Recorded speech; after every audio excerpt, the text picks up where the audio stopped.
Hey, salut à tous, bienvenue dans cette nouvelle vidéo, la toute première interview de cette chaîne où on accueille Michael Boutrio. Salut! Michael qui est donc auteur de The Belgian Beer Race, un jeu que vous ne connaissez peut-être pas encore. C'est normal, mais vous allez prochainement le connaître, j'en suis sûr. Michael, on va peut-être te laisser te présenter. Et donc, je m'appelle Michael Boutrio, donc je suis dans le jeu de société depuis quelques années maintenant. Je suis blogueur, c'est déjà une fois, donc on se connaît, moi le monde ludique. Et donc là, voilà, donc j'ai un jeu qui tourne depuis maintenant 3 ans, et donc on a décidé de lancer notre propre maison d'édition pour le financer en Kickstarter pour le 23 avril. Est-ce que tu es déjà à temps plein comme ça dans les jeux de société ou pas du tout dans la vie? Absolument pas. Donc, je suis fonctionnaire de santé publique, donc je travaille pour votre santé à vous tous. Et donc c'est une activité pour l'instant qui se fait sur le côté, donc comme tout ce que j'ai fait dans le jeu de société jusqu'à maintenant, et on verra bien où l'aventure nous mène. Le plus important est d'éditer un bon jeu qui plaira aux gens. Allez, super. Et d'où est venue en fait cette passion pour le jeu de société du coup? Eh bien, c'est simple. Je n'étais pas du tout joueur et je me suis retrouvé un soir à Casse-Noisette, qui est une boutique de jeux ici à Saint-Gilles, tenue par de charmantes demoiselles.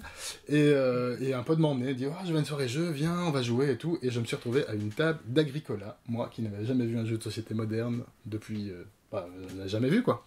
Et donc je me retrouvais avec ce truc à gérer ma ferme. J'ai passé 2 heures à cette table avec des gens que je ne connaissais pas, parce qu'évidemment mon pote a dit « Ah, mais moi j'ai déjà joué, donc je vais à l'autre table. » Il m'a laissé à une table, et j'ai passé un succulent moment. J'ai vraiment surkiffé. Agricola reste d'ailleurs dans mes tops de jeux de tous les temps. Cool. Et vraiment, de là, ça a commencé, et puis j'ai acheté le jeu, puis j'en ai acheté d'autres, et puis voilà. Et puis on arrive avec cette étagère qui est là derrière nous, Oui, qui est plutôt pas mal. une petite collection. Et ça fait combien de temps alors que tu as découvert le jeu de société moderne? Je sais pas, 6-7 ans peut-être. 6-7 ans. Allez. Saint-Gilles, c'est en Belgique, c'est près de Bruxelles, pour ceux qui ne connaîtraient pas, pour les Français. Ici, c'est ça, Gilles. C'est le champ des supporters du club de foot juste à côté. D'ailleurs, on parlait donc d'Agricola, donc qui est un de tes jeux préférés.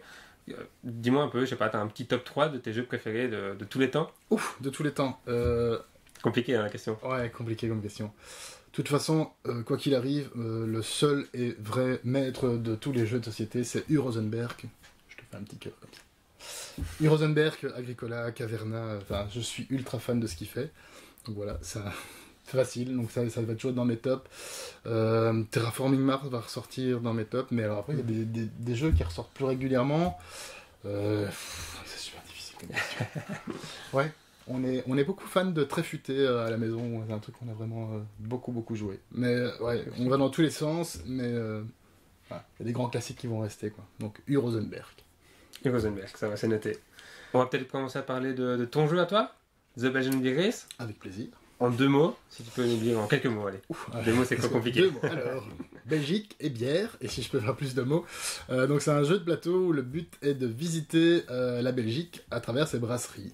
Et donc on a un plateau qui va, je vais essayer de le mettre, c'est une grande carte de Belgique, et où chaque point représente une brasserie. Et donc l'objectif va être de visiter un maximum de brasseries, en se déplaçant avec différents moyens de transport, le stop, le bus et le vélo, qui vont avoir des propriétés diverses au niveau du temps. Et donc on va jouer avec une ligne de temps, donc on va jouer avec du temps. Chaque action va prendre du temps, et donc le but c'est d'optimaliser le temps pour marquer un plus de points possible. On va baisser ça. Ouais. Et donc on va pouvoir acheter des bières, boire des bières. Acheter des bières va nous prendre du temps et va prendre de la place dans notre sac à dos. On va pouvoir boire des bières et on va pouvoir gagner des points parce qu'on gagne des points, parce qu'on boit des bières. Mais plus on boit de bière, plus on est saoul. Et plus on est saoul, et bien plus on va se retrouver avec des difficultés à se déplacer. Donc c'est vraiment un jeu d'optimisation, très axé sur l'univers brassicole belge, mais c'est un vrai jeu qui a pour moi... qui n'est pas juste un bête jeu où on se déplace et on va de brasserie en brasserie. Donc on a vraiment aussi contacté toutes les brasseries qui sont dans le jeu. Donc il y a 40 brasseries qui sont réelles, qui nous ont l'autorisation d'être dans le jeu. Donc on est vraiment sur un jeu qui met en valeur le patrimoine brassicole belge. Les temps de déplacement sont calqués sur la réalité, les actions possibles dans les brasseries, pareil. Donc c'est vraiment un jeu pas 100% réel, mais je dirais 95% réel. Ouais, on a d'ailleurs eu l'occasion de le tester et il est vraiment très chouette et d'ailleurs on vous en parle dans quelques semaines dans une autre vidéo. Donc voilà, c'est noté. Bien, maintenant, d'où est venue un peu cette idée du jeu? D'où elle vient? T'es fan de bière à la base ou fan de jeux de société plutôt à la base? Je suis fan de bière et je suis fan de jeux de société. Et donc du coup j'ai combiné les deux. Alors, d'où ça vient à la base? Chaque année, je fais le marathon, le Bruxelles Beer Marathon. Donc, c'est un marathon de la bière. Donc, on va de bar en bar pour goûter une bière. Il y a des petites épreuves et tout. Et c'est très drôle. Voilà, ne cherchez pas à vous inscrire. C'est complet chaque année. C'est un enfer. Mais donc, voilà. Et un soir, je parlais de ce truc. Et je dis, ah, ça serait cool de faire un jeu de société là-dessus. Et moi, quand j'ai des idées, ça me travaille. Et donc, je me suis lancé dans le projet de faire un prototype de jeu de société. Et on en est là, 3 ans, presque et demi plus tard. Allez, cool, cool. C'est une bonne transition, tu dis 3 ans et demi. Quelles sont un peu les différentes étapes du coup de la création d'un jeu, la création de ton jeu? Quelles ont été les différentes étapes? Alors, on vient d'une carte autoroutière belge, vraiment une carte qu'on avait, que j'avais collé des marqueurs dessus, enfin des autocollants dessus pour le premier plateau. Donc homemade, j'ai eu la chance d'être bien entouré au niveau des jeux, donc j'ai eu vite des feedbacks positifs et des grosses modifications. Et donc on a quand même fait, c'est la 6e version du jeu, là, celle qu'on va éditer. Donc on a vraiment eu des étapes où on a changé des choses, des principes, et voilà, on a 6 étapes qui ont quand même pris 2 ans et demi, de nombreux festivals de jeux, de nombreuses animations, dans des bars, dans des endroits de jeu. Donc voilà, ça c'est les grosses étapes, de développer le jeu d'abord. On a contacté des éditeurs, on a eu des retours positifs, négatifs, et on a au final pris la décision d'y aller nous-mêmes parce qu'on avait vraiment envie de garantir la qualité du projet. Dans le sens où on a choisi ces brasseries pour des raisons particulières, parce que ce sont des brasseries indépendantes qui brassent elles-mêmes leurs bières, qui ont des valeurs, qui sont les nôtres. On voulait une production européenne du jeu, on avait des critères vraiment très, très stricts, et donc on a décidé de le faire nous-mêmes. Et donc on a cherché un illustrateur. Je vais juste être bref sur Amo, mais Amo est vraiment le gars qu'il fallait pour ça, qui est l'illustrateur par exemple de la brasserie Cantillon et de Rank, qui est quelqu'un de formidable, vraiment on a une relation très particulière, et je suis très très content de travailler avec lui.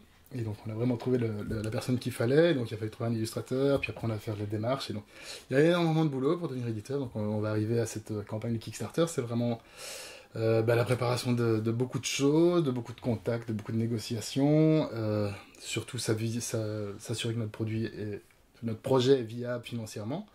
Donc on est aussi sur un choix aussi très très particulier de se positionner sur un prix cohérent par rapport à l'ensemble, et de ne pas oublier que derrière on fait une distribution en boutique, et donc que tout le monde s'y retrouve au final, le joueur, l'amateur de bière, le magasin qui le vendra après, et nous en tant qu'êtres humains au milieu de tout ça. Ouais, et donc tu parlais justement de ton illustrateur, qui est un illustrateur qui est aussi dans le domaine brassicole, hein, typiquement, et donc il n'est pas pris au hasard du tout, j'imagine. Non, il n'est pas pris au hasard. Mais ça, c'est assez comique parce que donc j'ai un ami qui tient un magasin de bière ici à Saint-Gilles, encore une fois. Mais décidément, c'est l'île. Et donc, qui tient un magasin de bière, et donc en allant le voir, on discutait de ça, et on s'est dit, ah oui, le gars là, il fait des chouettes dessins, des étiquettes. Ah ouais, c'est vrai que c'est pas mal. Et pourquoi on prendrait pas un mec qui fait des illustrations de bière? Et donc il dit, ah ouais, lui c'est vraiment cool. Et il dit, ah oui, il y a lui aussi. Et du coup, il nous a donné les contacts des 2 personnes. Et donc via les brasseries, on a contacté les illustrateurs des brasseries. Et voilà. Et donc on s'est retrouvés dans un bar à bière pour discuter du projet avec Amo. Et voilà. Et j'en profite pour remercier la brasserie No Science qui nous a mis en relation, parce que c'était vraiment le meilleur truc pour ce projet. Allez, de trouver cet illustrateur. La brasserie No Science qui se trouve à... Saint-Gilles. Évidemment. Elle se trouve à Bruxelles, pas loin de Tour et Taxi. Les brasseries qui sont dans le jeu, tu les as sélectionnées comment? Donc tu parlais tantôt que tu les sélectionnais pas du tout au hasard non plus, qu'il y avait des valeurs qui étaient les tiennes. Donc voilà, dis-moi un petit peu comment tu sélectionnes tes brasseries. Alors donc à l'origine, quand j'ai eu l'idée du jeu, je voulais avoir des brasseries un peu partout en Belgique. D'ailleurs, le jeu débordait un petit peu. Il y avait une brasserie, 2-3 brasseries françaises, une au Luxembourg, en Allemagne. C'était vraiment assez comique, on sortait un peu. Il y avait des primes pour sortir du pays. Bref. Okay. Donc ça, on a ressenti après. Et donc j'avais envoyé les 10 personnes avec qui je bois le plus de bière, à qui je vais boire des coups de temps en temps. On se va dans les bars à bière. J'ai envoyé un mail en disant, c'est quoi vos bières préférées? Et ils m'ont envoyé leur top de bières préférées belges. Et à partir de là, j'ai fait une liste et j'ai regardé sur une carte. J'ai commencé comme ça. Donc la première liste est née comme ça. Et puis après, on a affiné ça, on s'est renseigné, donc on voulait des brasseries indépendantes, pas de groupe brassicole, enfin pas de groupe financier derrière, donc je ne les citerai pas, mais donc on ne voulait pas le diable dans notre bergerie. C'est aussi un choix au niveau des goûts et des types de bières. Et donc là, on a un panel de brasseries, donc on s'est vraiment adapté. Parce qu'après, à la fin, il y a quelques brasseries qu'on n'a pas réussi à contacter ou avoir l'accord. Et donc on a repositionné des brasseries et on a vraiment renseigné sur le fond de la brasserie. Est-ce qu'elle a un intérêt? Il y a des brasseries historiques, il y a des brasseries qui ont 250 ans, il y a des brasseries qui sont très typiques, il y a tous les trappistes, donc on a dû avoir l'autorisation pour utiliser le terme trappiste, qui a été, donc on a dû contacter l'association internationale des trappistes pour tout ça. On a eu cette chance de pouvoir utiliser ce terme. On a des brasseries, des toutes petites brasseries, des brasseries qui ont 2 ans, et on est vraiment on représente ce qui se passe en Belgique au niveau brassicole. On a une richesse et une culture qui est vraiment impressionnante.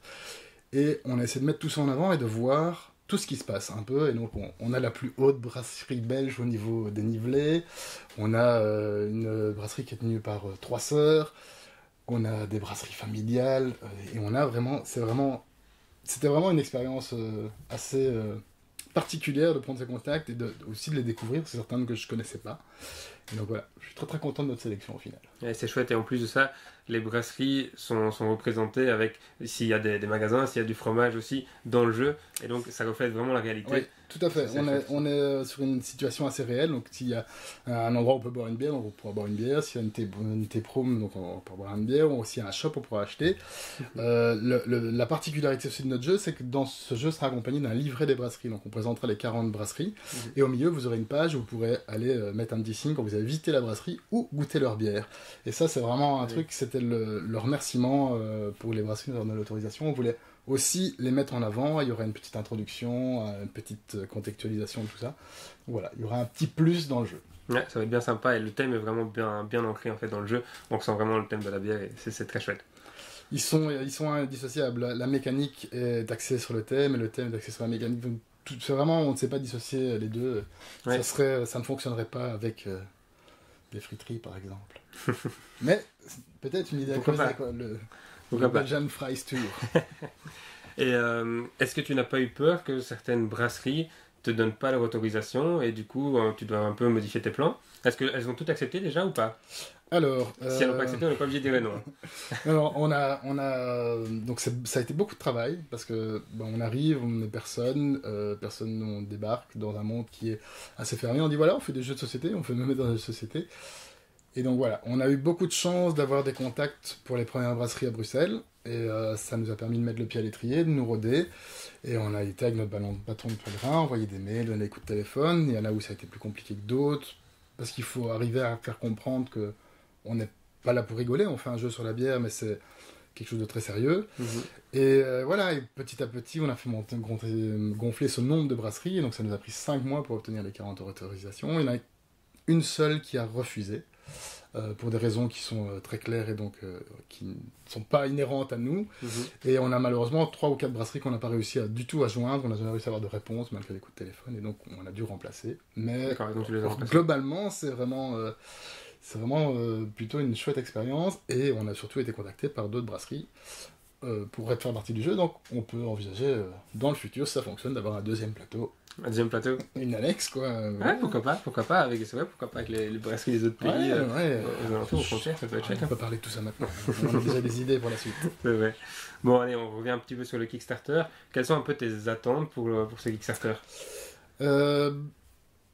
Soyons honnêtes, on prend un risque financier en se lançant un Kickstarter, qui a été quand même plus ou moins calculé. Donc, le but, c'est de pouvoir produire les 1000 boîtes, qui est le nombre minimum que nous devons faire avec notre producteur. Donc voilà, on va essayer d'atteindre ce montant, et ça sera le montant de base de la campagne, qui serait... Donc on n'a pas tout à fait les chiffres définitifs, on est en train encore de jongler, mais on devrait être sur quelque chose comme 15 000 € pour pouvoir produire le jeu. Donc je devrais présenter dans les 300 pledgers.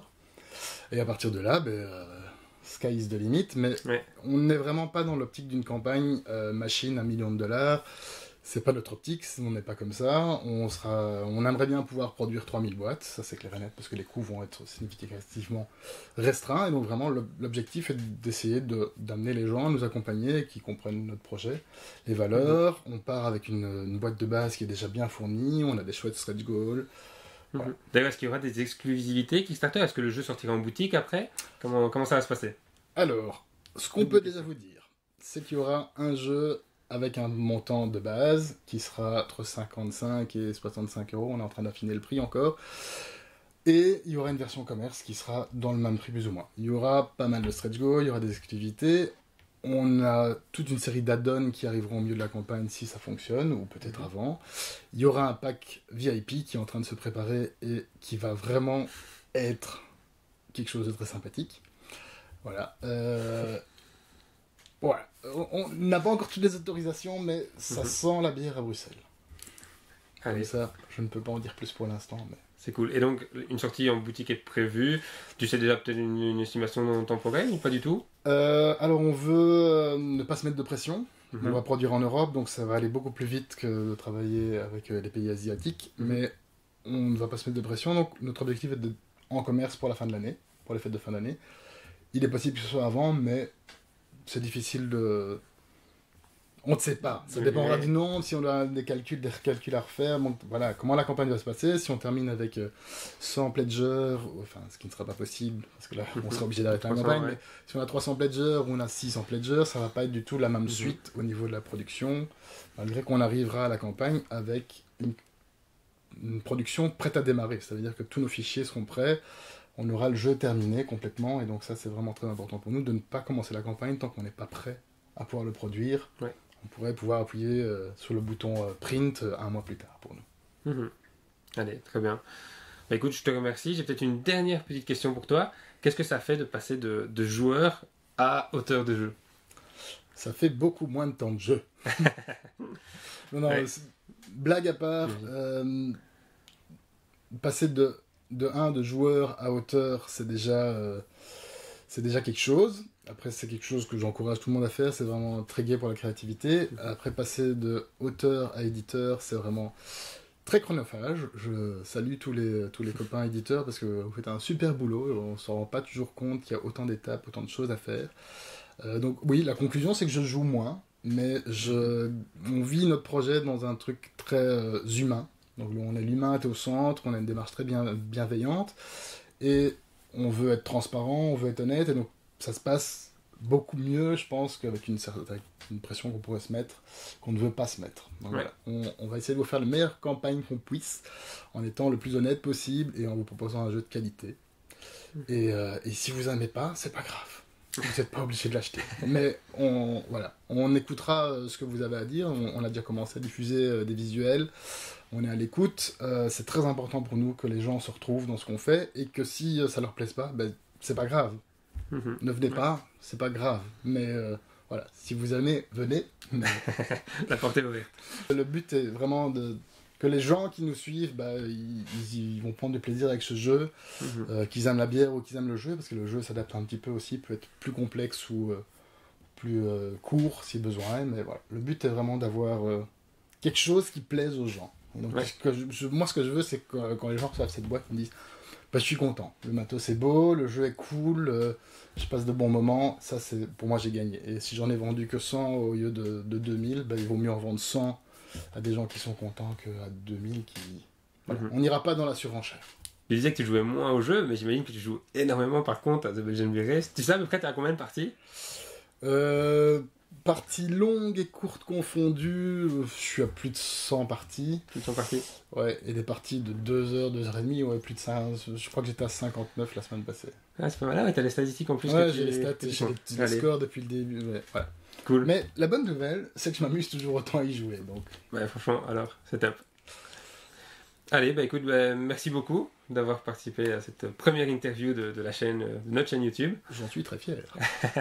Voilà, merci beaucoup Michael pour ta présence ici, pour la toute première interview de notre chaîne YouTube. Avec grand plaisir, merci beaucoup à vous. Quant à nous, on vous met tous les liens de The Belgian Beer Race dans la description, donc la page Facebook, la page Instagram, le site internet et le compte Twitter. Likez cette vidéo si elle vous a plu. partagez-la pour montrer un petit peu le travail de Michael hein, comme auteur, pour essayer de faire connaître un petit peu son jeu. Vous en entendrez encore parler, j'en suis sûr, on en parlera encore. On a commencé aussi les actualités Kickstarter, donc ce jeu sera certainement une fois dans une actualité Kickstarter, hein, j'en suis sûr. J'espère. Je compte sur vous. Abonnez-vous à notre chaîne YouTube si ce n'est pas encore fait, et nous on vous dit à une prochaine pour une nouvelle vidéo. Salut à tous! Salut!